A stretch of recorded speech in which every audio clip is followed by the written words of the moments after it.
around the new Electoral Act, which says transfer of those electoral results from polling unit to the INEC before the announcement gets,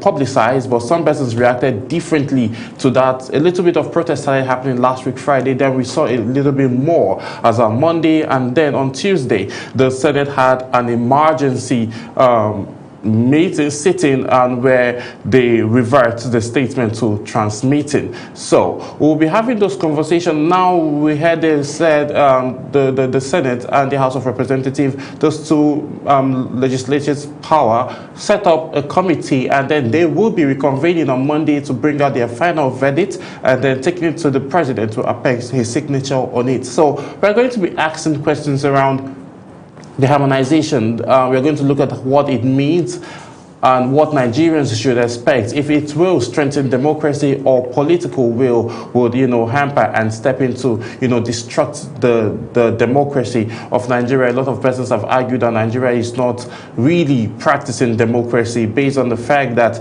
we tend to adopt what happens in the United States of America, their political system, and yet what happens over there and what happens down here are two different things. And also we'll have conversations around the fact that we've seen the United States of America sending its troops down to Nigeria, and also, blacklisting some of top Nigerian political powerhouses from getting into the United States of America. We are going to have all of those conversations around terrorism financing and how it has hampered our democracy, hampered the unity in the Northeast and in the country at large. So we are going to x-ray all of this conversation, and I'll be introducing my guests immediately after this break. Stay with us.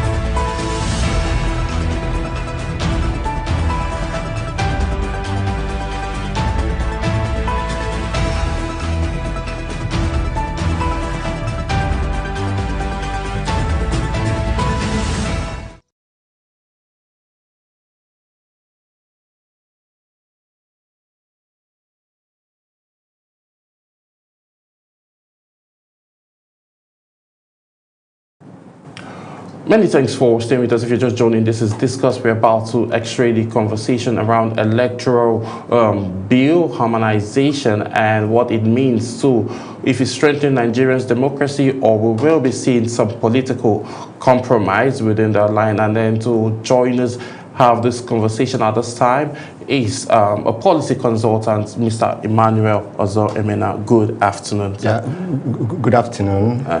Many thanks for joining us. Thank you, my pleasure. Yeah, so let's get right onto it quickly. We saw protests Monday and Tuesday. Give me your reactions to that protest. What was your reaction? Yeah, well, the protest simply demonstrates that citizens are getting interested in what happens about their country. They are interested in deepening democracy in Nigeria, and they think the men and women they have elected or transferred their sovereignty to as members of the National Assembly, senators and House of Representative members actually should reflect their will. I mean, the aspiration of the constituents and not their personal aspiration. Because sometimes I wonder how elected officials behave after election. They think, look, I am elected, so I can do what I want to do. So citizens are saying, look, we sent you there, and we need to hold you to account. I think that was essentially what was happening, because if you followed the debate and the recent events in National Assembly, the legislators were behaving as if ordinary Nigerian or the Nigerian voters don't matter. Nigerian voters are saying, no, look, we sent you there, so you have to do our bidding. So that was what they were demonstrating by what they call Occupy NAS. Okay, looking at it now, so you, from your standpoint, now you feel that Nigerians are waking up already to their responsibility of demanding good governance. Before now, the reaction would have been, oh, they are senators, they are House members, they can do what they want to do. But in the real sense, the man or the woman who sits in National Assembly is actually an employee of the Nigerian people.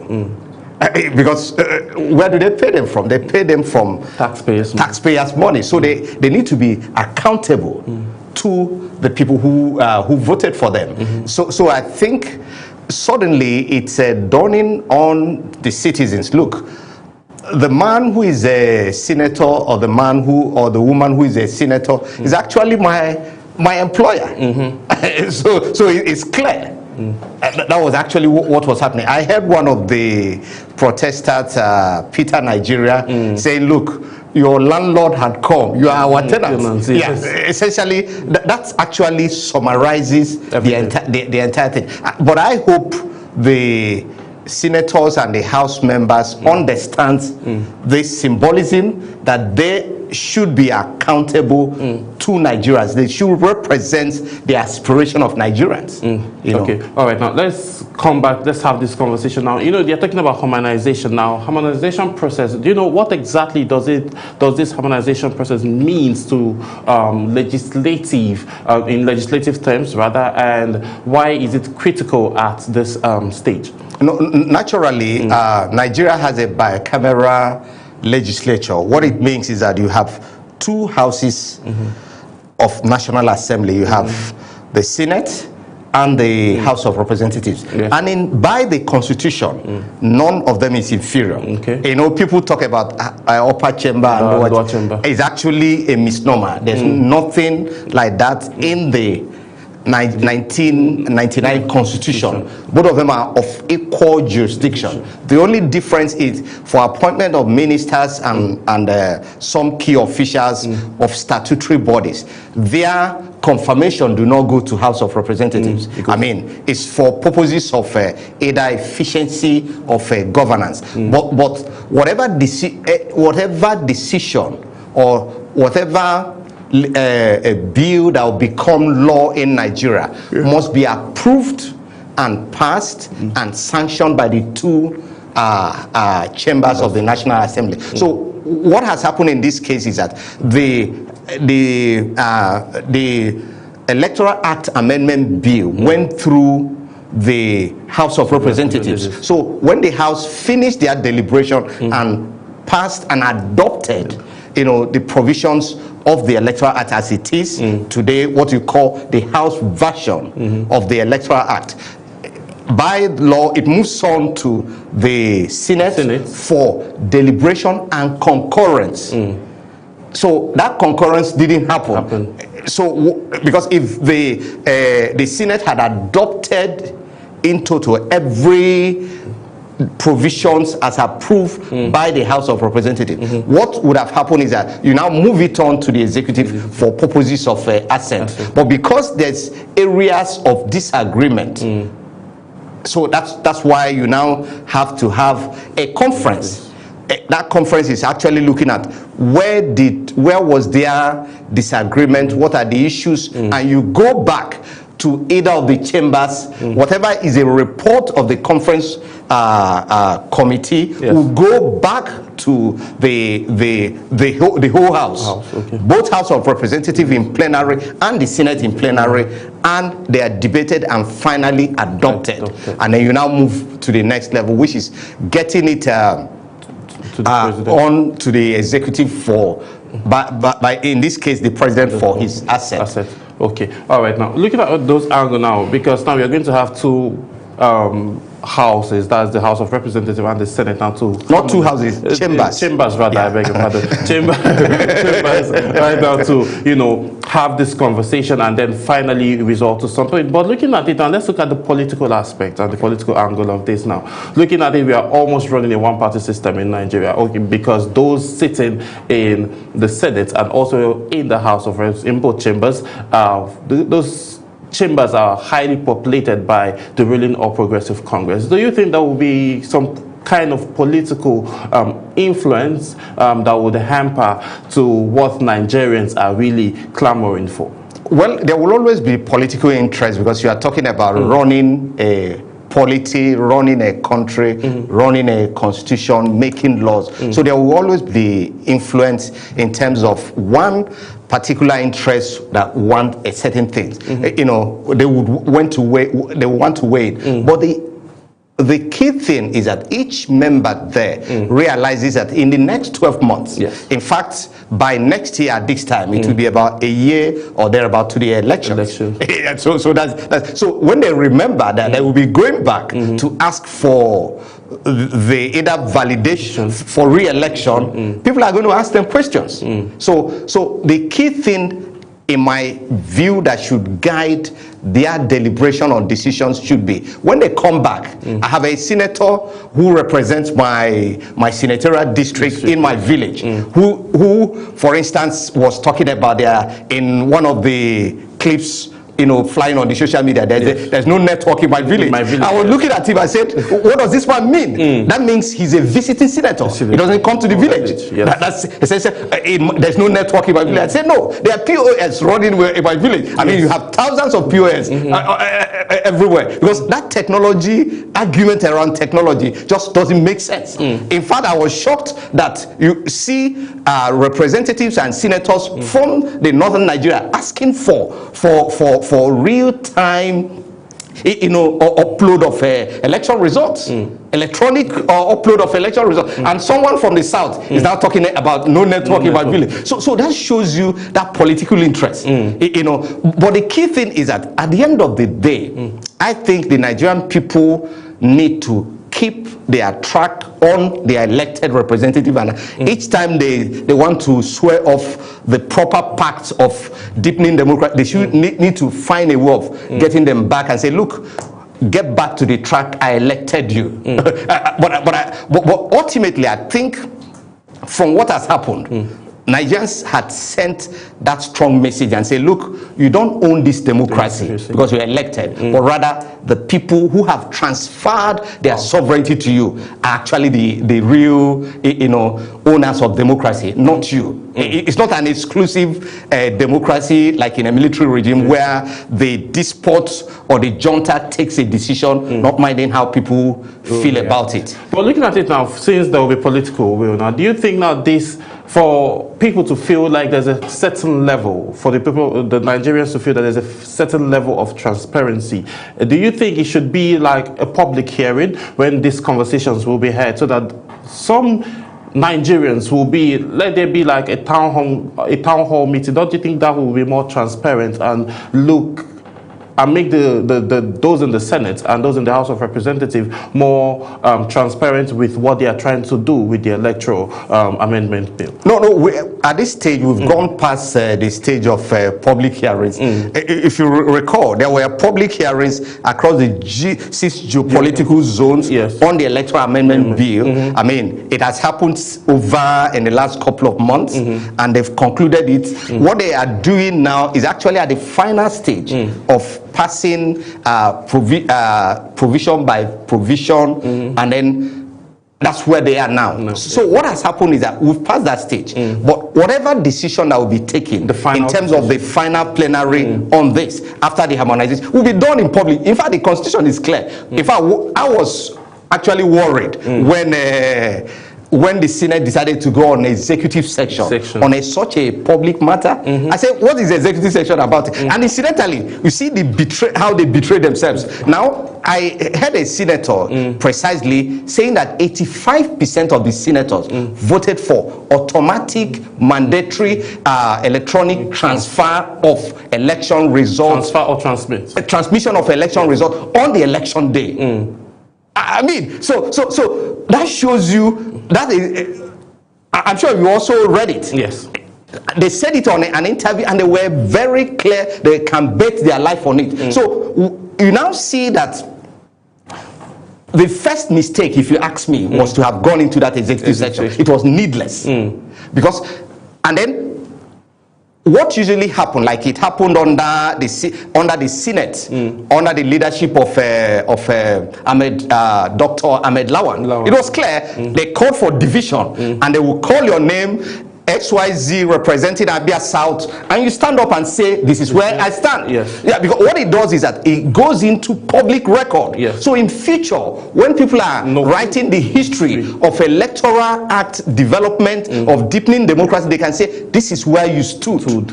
And they can hold you accountable. Yeah, but what you call executive section most times is when people want to operate, do not want to be opaque.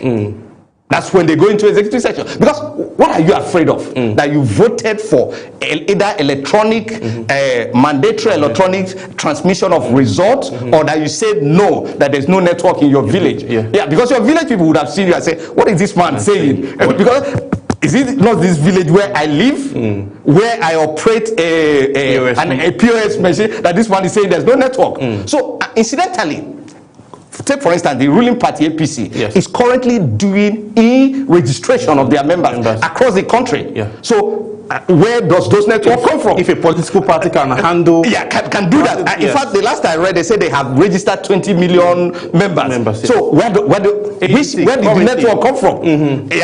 In Kaura, Damuda, in Daura, in Biu, in Izombe, in Alai, in Abia, in Bende, in all those rural communities, all through the country. Yes. So where did the network come from? So the point is simply this. And incidentally, I think some years ago, 2013 or thereabouts, 2014. APC as an opposition party was asking for automatic transmission of election results in 2022. Before 2022. No, 2014. We saw that in 2014, and then in 2022 we also saw Mahmoud Yakubu coming out to say that during the by-election. No, I'm even talking of a political party. You know what happens is simply this: when parties are in power, they seems to be a little bit conservative. They do not want reforms that are very obvious, reforms that would change the game-changing reforms. We saw that, take for instance, in the debate about subsidy, when PDP was in power. If you talk about removal of subsidy, they were pro removal of subsidy. Now, when they were out of power, they said, no, don't remove subsidy. Then when APC was out of power, they were organizing people and saying, you can't remove subsidy. Then when they were in power, they say subsidy is gone. So the entire thing shows you that either the politicians do not tell us the truth, or they do not convey their convictions, or do not have courage of convictions. So what they have is what we call in ethics situational ethics. Situational ethics is where you try to look for loopholes that would help you advance a particular cause based on the context of a situation, not necessarily based on truth as an absolute existing entity. So that's what I have found with majority of Nigerian politicians and political parties. So what I think should happen, Nigerians should keep their track on National Assembly, keep saying, look, National Assembly must do the real thing. But I think at the end of the day, the final decision will be taken in the open, because that's what the Constitution says. It can be taken in an executive section. Because the Nigerian people, it's like an open court, where both the people on the both parties would come to the court and argue their case, and the judge will rule. So I don't entertain any fear. There will be, I mean, we've gone past the executive section, because now we are in the The worst that will happen is that there will be a division, and that in division you take a decision, whichever way it goes. So if there should be that division now, what do you think would happen now? Do you think that there will be an uprising? No, division can only mean either the party decides to punish people who refuse to toe the party line. An example is this: just yesterday, in the U.S. House of Representatives, they've passed what they call SAFE Act. SAFE Act is simply a bill in the National Assembly, in the U.S. Congress, seeking to ensure that for any voter in the American election, you must show your ID card indicating you are an American. Because they've had cases where they allege that non-Americans voted. Even dead people vote. and all that. I mean, if you have a house where 15 people lives and you're going to send early voters, voters material, you send 15 to that house. Meanwhile, it's only 5 people who live in that house at the moment. So people there will now fill in those forms on behalf of 10 people who do not exist or who are no longer alive. So that's what they want to call. So there must be an ID card, and each ID card indicates somebody who is currently living. So if the U.S. House of Representatives or Congress have just done that, because they want elections to be more transparent. And here somebody is saying, no, write it in paper, no. In fact, the debate we are having now, we should have gone beyond that. It's appalling. We should have gone beyond that. Okay, well, looking at those angles now, because we are all looking and hoping to have a very clean and a very transparent system for elections. Over the years now, during the previous election, we saw that Mahmoud, the former INEC chairman, talked about beavers failing, and we saw in an interview in the year 2002 where he says, those beavers machines work offline. So wherever you are, and then maybe there's no network, you can also move away after the document has been scanned, and automatically it will be uploaded. Yesterday we saw that the current INEC chairman, Just Abiyapiton, is requesting over 800 billion naira to conduct this 2027 election. Do you think, with all of these finances, do you think we should be having concerns, or there are some form of corruption going on within the INEC, that all of this money goes into them for election to be conducted, and yet we don't get to have alleged free and fair, credible elections? Well, corruption in election management is actually not a function of money, but rather a function of ethics. Okay. People who do not have ethics, people who do not have courage of conviction, people who are easily swayed by promises. It's a failure of the human person, not money or machine.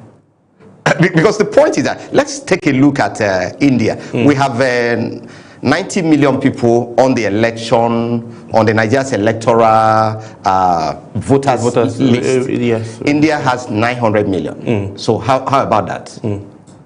And they do elections and you don't have litigations. Because it's open, it's technology driven, and it's transparent. Some years ago, I think sometime in 2014, a Nigerian, a friend of mine, had traveled to one of African countries, and they were doing an election in Southern Africa, and the scoreboard, it's in front of the village square. As people are voting across the constituency, it's showing there, who is winning, who is losing in real time. In fact, I thought that's where our debate would have been to. Can we get to that point where, as people are voting, punching, you are seeing the score line in real time? So what it does is that the moment I see that Sam is already defeating me, I don't need to allow the process to finish. I'll simply prepare my concession speech and congratulate you that the people have chosen you. That's all, it ends there. But this idea of move from polling units where the election is done to Ward Collation Center, to local government collection center, to the zonal collection center, to the state collection center.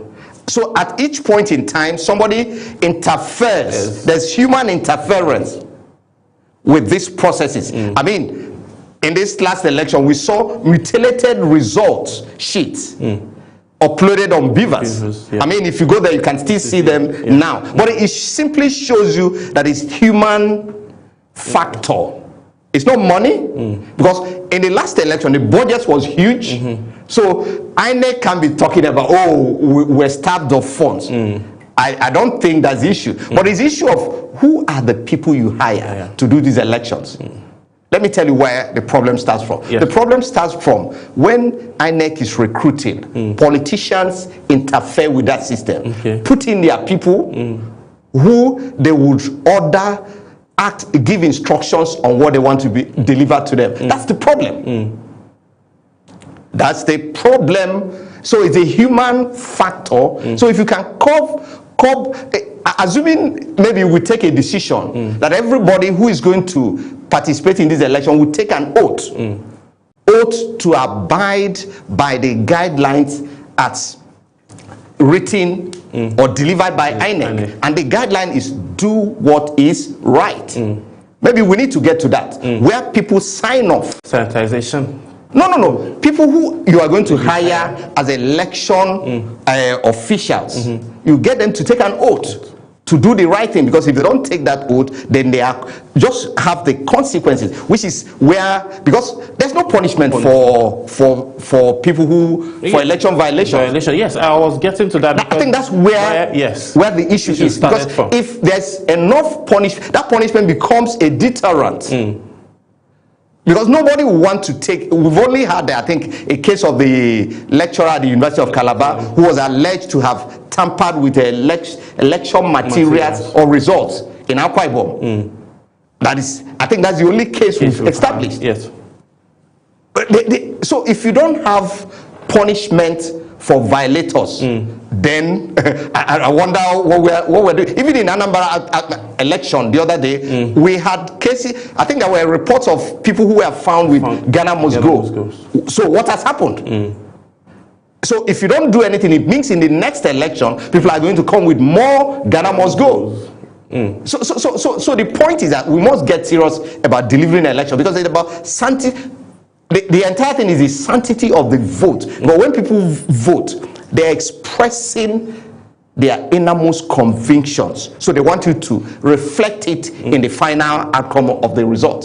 So I think we need to get to the point where, as the elections are happening at the centers across the country, or across the constituency or senatorial zone, or the House of Assembly district, people should be seeing it in real time. For INEC, now, how do you think independence can be protected from executive interference, like you mentioned, during the hiring process? Maybe some letterheads might just get to the chairman, to whom it may concern, and then you have... No, they don't use... nobody uses letterhead in such businesses. So they will simply send the names of their people without letterhead on a plain sheet. So how can that process now be protected for the general interest of the people of Nigeria? No, we could create a form where anybody who is going to do an election work have to sign a conflict of interest form. Conflict of interest form simply says, I do not have any affiliation with any candidate or political party. I am not a member of a political party. So if we collect that, because you should have a database of people you're going to hire for INEC, you can put it up for public scrutiny days or weeks before the election. Ask people, check these names. Is any member here, do you know any member here in your community who is a member of party A or party B? Please point it out. That's where we should start from. So it means that at that point in time, anybody who is affiliated to any party will not want to be his name to be on the list. I think that's simply how to solve it. Get them to sign conflict of interest form. If at the end of the day you found out the man actually belongs to a party, you prosecute him. Because he has violated a conflict of interest, or he didn't declare conflict of interest. So if we have that process in place, I'm sure to a large extent we would have managed the politicians interfering with the hiring of people who deliver elections. Okay, but do you think that the INEC should also interfere in terms of party primaries? No, INEC has no business in party primaries. I mean, the constitution is clear. Political parties, is their business to elect their flag bearers. Yeah, but there may be a rule, like in the Electoral Act, whether you want to conduct direct primaries or you want delegate-based primaries. That's within your party. Yeah, but incidentally, take for instance in the United States, you can't become president of the United States if you have not. In fact, they stagger the primaries. It's done in every county, is done in every district, House of Representative district, in every senatorial district, in every, and then at the end of the day, you now collect it nationally. So every candidate who wants to be president of the United States must visit every state, must go there, and primaries are held separately. Apart from the bigger primaries you have that go on simultaneously is what they call Super Tuesdays. Yeah. It's a Super Tuesday where you have, I think, about 5 or 6 states, happening at the same time. But the point there is that we must get to that point where not just gathering people in a good square and say they are delegates and they will now, you dish out money to them and they select a candidate. So, the idea of the current as contained in the 2022 Electoral Act of having 360 days before the election at the day calendar. What it does is that it gives enough room for sensitization, mobilization, and also even for the planning of the elections. But I understand the new Electoral Act is trying to reduce it to 180 days, which is 6 months. I don't know what they are afraid of, because it shows you from what happened last year. I think we had a more robust electoral season than ever. I don't know what they are afraid of. And then this idea of having elections in different days, I don't know. You have 90 million people, and even for the presidential and National Assembly election, you're also organizing, printing that same number of ballot papers. Elections should happen in the same day. You know why it should happen? I agree. It even would raise participation. Because in some states, for instance, when after the National Assembly and presidential election results, the number of people who vote for their governor reduces. That's one. Secondly, it will also help us to know to manage rigging. Because if, for instance, you distribute, say 50 million people voted for presidential election, and then because you're holding the elections in one day, we should see the number of people who also voted in the National Assembly election, in the State House of Assembly election, and in governorship elections. So if they don't match up, and then there are no disused ballots, then there's a problem somewhere. Because that's what happened. If you read the minority judgment of Justice Silvanus Nsofo in Muhammadu Buhari and the AMPP versus President versus INEC and others in 2000 and I think 2007. That's one of the things that happened, because you had in 2003.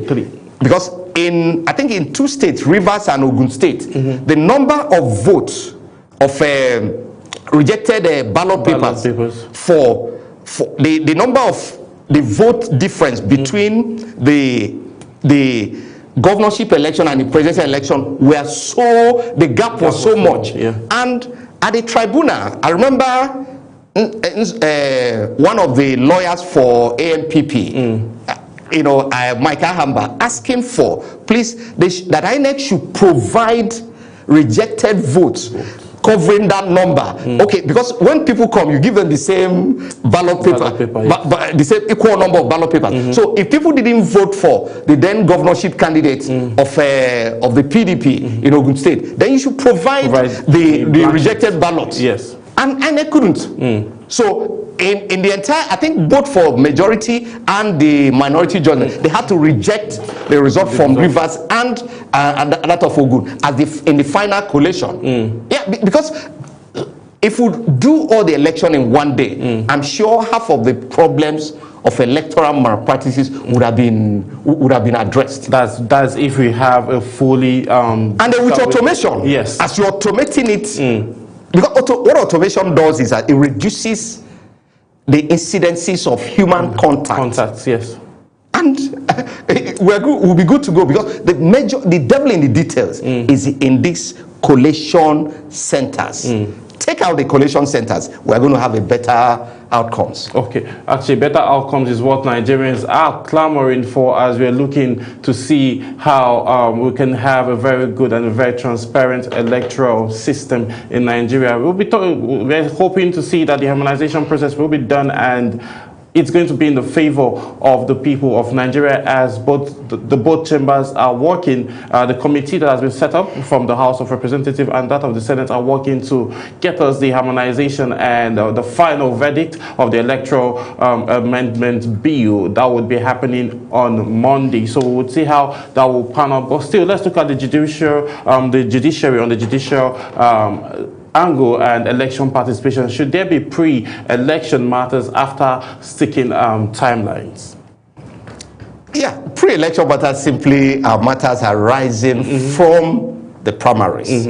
So parties sometimes do not agree. You have godfathers who want to impose candidates on the party. I mean, their godson, you know. We've seen something like that is not working out well. No, it's after the election, after the battle has been won. It's the sharing of the booty that usually leads to disagreement. But the point is that those pre-election matters are matters within the parties. Did the party follow their guidelines in nominating their candidates? Were the candidates properly nominated? You know, is those infractions or disagreements, infractions and disagreements by the political parties that you address during the pre-election matters? Or the man on the other side could have said, look, this candidate was not qualified for one reason or the other. So usually you have pre-election matters. It's normal in every democracy, you know. It's not an issue. But I think the major issue is it possible to have been able to dispense all cases relating to the election before the swearing in? Because the moment you swear in anybody, especially at the executive level, it's usually difficult to uproot them. That's where the challenge is. In the US, in 2000, I mean, the 2000 election that brought in George Bush Jr., George W. Bush, with his opponent was Al Gore. For about 3 months, elections in the U.S. happens, I think, second Tuesdays in November. So when it happens, in 24 hours, or even before the end of the day, somebody concedes, and the United States sets up a transition team immediately. But in 2000, it didn't happen. And for almost 3 months, nobody was sure who was the president-elect of the United States. Was it George Bush or was it Al Gore? Al Gore. It was a hanging, you could say a hung election result for the first time in the history of America. But what they had to do, because there was this case in Dundee County, somewhere in Florida, where there were disputes over the management of that election. What happens in the US is that the Secretary of State of each state is the one who manages the election. The election management in the US, every state sets their rules, manages the election, you know, based on their peculiarities. So in Dundee County, in Florida, there was a big debate over election management. Incidentally, the younger brother to George Bush, who was a candidate of the Republican Party, was the governor of Florida, Governor Jeb Bush. And that was the major issue. But the Supreme Court of the United States had to adjudicate on that matter, and the day it ended, that was the end of the process. But in Nigeria, you know, we have this post-election litigation that will linger for a long time.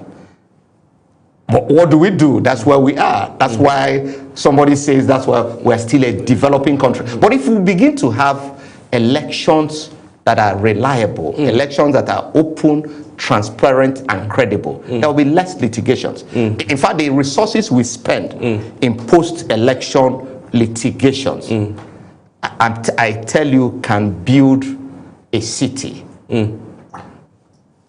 Daily Trust 2 years ago, I think in 2019, yes, did a report on the resources, fees paid to lawyers to manage post-election crisis or litigations. It's huge. I think we're a wasteful country. Why? Because we don't do the right thing.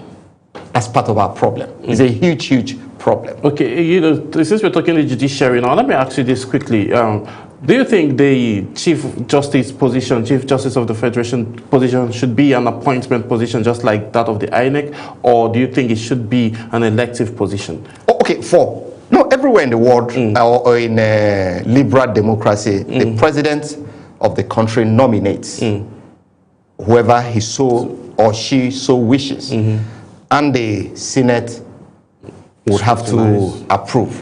But what I have seen with confirmation hearing in Nigeria is, I don't call them confirmation hearing. They are more or less coronation. If you see a confirmation hearing for a justice of the United States, it's a tough battle. In fact, there have been cases where people withdraw voluntarily because they are not ready for the inquisition. It's an inquisition process. Even for the confirmation of secretaries in the United States, the confirmation of Hillary Clinton, a former First Lady of the United States and a former senator, was tough. So currently what they do in National Assembly that they call take a bow and go, for me is the most stupid thing I've ever seen anywhere in the world. Ask me why. Now, they didn't understand democracy, especially presidential democracy. In the First Republic, we had a parliamentary system of government. So you must be, before you become a minister, you would have been elected. You are a serving minister or a serving member of the parliament. So before you can be made a minister. So because you're already there, you can take a bow and go. But if people are being proposed from the outside by the executive, you must have a confirmation hearing. But it doesn't happen in Nigeria. I have not seen it happen between 1999 till date. In fact, in the Second Republic, it was more robust. I remember reading Chief Gamelia, Dr. Gamelia Onosode, and Chief Emeka Anyaoku. Emeka Anyaoku was proposed as the Minister of Foreign Affairs during the second tenure of Shagari. He went through a tough confirmation hearing. So I think perhaps it's just that we're out of the time now. But I think National Assembly, if you permit me, should indeed work on the processes for confirmation. I saw a situation where somebody is a former wife, is a wife of a former house member or a former governor. You now say take a bow and go. I saw it in the confirmation of many ambassadors. So it's not. So but I think we need to have a more robust confirmation hearing. And for the INEC leadership, I think it should be more open. It shouldn't be a single way appointment. In South Africa, let me give you an example. The position is advertised in the newspaper. It's like hiring a CEO of election management entity. It's advertised. People who are interested will apply. And a committee, a top-level consulting firm would manage that process. That's the way it happens in South Africa. So in Nigeria, I think the idea of asking one man, in this case the president, to nominate the commissioners, national commissioners, resident electorate, for me, we are investing so much power in just one office. That is the executive. So at the end of the day, it becomes the prerogative of the executive. But then, the people who are so appointed, I also expect them, even in this particular situation, to be true to their conscience. have courage of convictions in doing the right thing. Because so much is on their weight. The weight is the destiny of the country, the sovereignty of Nigeria, and the future of the country. So I expect them to do the right thing. But if they think because somebody has done me a favor by appointing me, then it's up to them. Okay, quickly now, as we get set to route up, let's just digress a bit from the electoral bill harmonization. Let's talk about the Epstein file that is, circulating everywhere in the media space. Now, walk us through, what are your reactions to all of that? Well, it came. This should have happened some years ago. Epstein, you recall, died while awaiting trial. The trials were not concluded. And from what I have read so far, based on the reports of the FBI, the Federal United States Federal Bureau of Investigation, and the Correctional Center where he died, what happened? What went wrong? Was he poisoned? Was it a case of let's get this bad guy out before he spills the milk? So. But the issue is, how come the previous administration before Trump didn't release the files? Trump came during his campaign, he said, I'm going to declassify them, because that's essentially what's happening, declassification of the files. The U.S. Congress now wants to do a public inquiry. And we saw a couple of, I think 2 weeks ago, an invitation was extended to former President Bill Clinton and former First Lady and Secretary of State Hillary Clinton. And their lawyers said they were not going to honor it, but the House wanted to invoke a power of arrest, and they quickly rolled back that they were going to cooperate with the committee, with the Congress committee. And there are also several, names on the files. But the question to ask is, where does this take us to? It shows us this is about power of accountability. Yes. I mean, people who are in public space, you can hold them to account for their behaviors. That's simply what is going on. And in the UK, you saw the King Charles saying that they are going to cooperate. In view of Andrews, former Prince Andrews. In fact, he had to renounce his royal position so that he can face the scrutiny fully. The point is that, public position is a trust.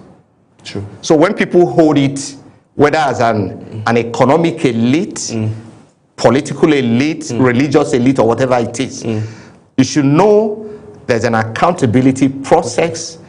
You should do the right thing, because one day, somehow, that accountability process will come. But I think for Trump to have taken that position, even when some speculate that his name is also on the file, but he took that bold step and said, look, in fact, in day one of the current Secretary of the Attorney General of the United States, Attorney General Pondi, she said, look, we're going to open it. And that opening process is on. Let's see how it helps in refining public office in the United States and across the world, because there are people outside the United States who are also named in it. Even though some are arguing that could this be a conspiracy theory that somebody sends Epstein and say, go set up this resort so you can rope in people, and then they now get into bigger issues in future. I don't know, but there are a lot of speculations. There are a lot of theories. What is it actually? But the point, from what is in public domain, it's real. Yeah. It looks real. Wow. Well, We just hope that everything gets better when we talk about all of these issues that are coming up within the Epstein files, and also we hope that the electoral bill harmonization will be done in the favor of what will actually give transparency and uphold democracy in Nigeria. So I want to say a very big thank you to you for taking our time to join us, Mr. Emmanuel Ozemena, on today's edition of Discourse. My pleasure, Sam. Thank you. Yes. And thank you, viewers. Yeah. So as the National Assembly finalized the electoral bill harmonization, Nigerians are watching closely. The credibility of the 2027 may be dependent on the integrity of decisions taken by next week. Electoral reform is not just about laws, it's about trust, participation, and the future of democracy. The question remains, will this harmonization bill deepen democracy or merely just adjust politics of power? My name is Samuel Odi. Thanks for taking our time to join us on Discuss today. See you again as we discuss further. Bye for now.